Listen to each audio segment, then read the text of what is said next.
Saya lihat lead-nya masih kondisi di Amerika Serikat ya. Saya lihat salah satu leading indicator memang salah satunya mungkin bisa kita lihat pergerakan dari US Treasury yield ya. Jadi saya melihat bahwa ini bisa menjadi satu leading indicator pergerakan secara keseluruhan market, baik di developed market maupun di emerging market seperti di Indonesia.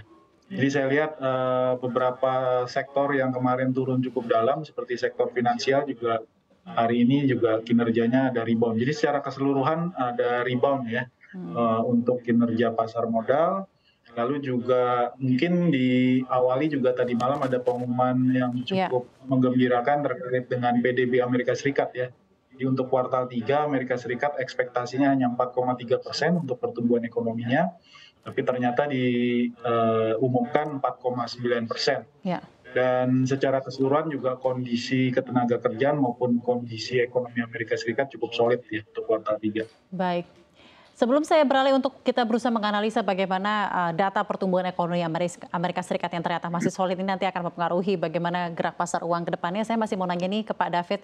Pak David, ini adakah alasan tersendiri mengapa IHSG pergerakannya di pekan ini volatilitasnya itu luar biasa tinggi? Kita ingat di hari Senin ini tuh kita mulai dengan seluruh sektoral melemah, ambles 1,57%, lalu ada kemudian naik lagi di Selasa Rabu, Kamis kemarin juga hampir menyentuh 2%. Pergerakannya kita tahu lah IHSG most of the time bergerak sideways, namun di pekan ini especially bergeraknya begitu volatil dengan kenaikan dan penurunan yang begitu dalam.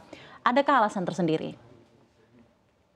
Ya, memasuki Oktober memang kelihatannya fokus dari pasar itu masih kaitannya dengan kondisi geopolitik ya. Jadi kelihatannya pasar finansial memasuki Oktober itu cukup risk off ya, karena memang perkembangan konflik dari Timur Tengah ini masih cukup volatile ya, dan kekhawatiran pasar tentu dampaknya ke beberapa variabel utama, terutama harga minyak dan bagaimana Amerika dalam hal ini Fed bereaksi ya, bagaimana nanti di November, di awal November ini apakah mereka masih akan menaikkan suku bunga atau tidak.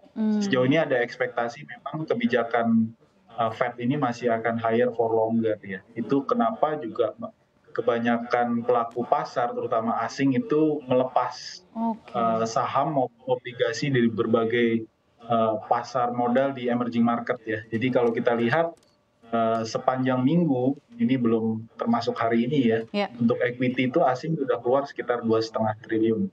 Nah untuk obligasi sepanjang minggu tuh asing sudah keluar sekitar 6,9 triliun, belum termasuk yang hari ini.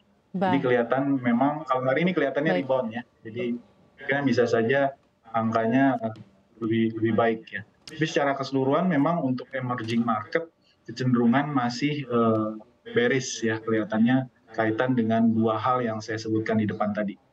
Baik, untuk emerging markets masih ada bearish sendiri ya, seperti yang tadi Anda sebutkan. Terima kasih Pak David atas tanggapannya dan insights-nya sebagai pemantik diskusi kita di sore ini. Mas Chandra, analisanya mungkin tentang pergerakan hari ini?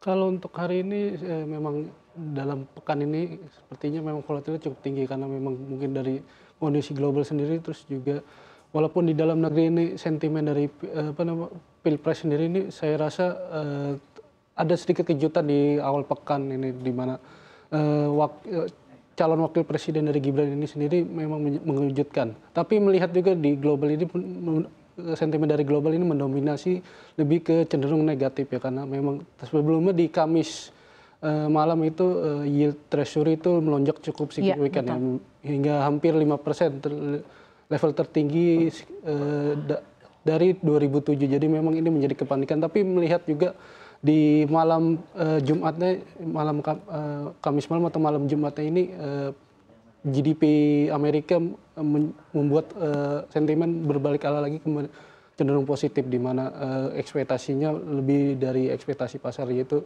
tumbuh 4,9%. Jadi memang psikologis pasar ini seperti sedang diuji ya sepertinya.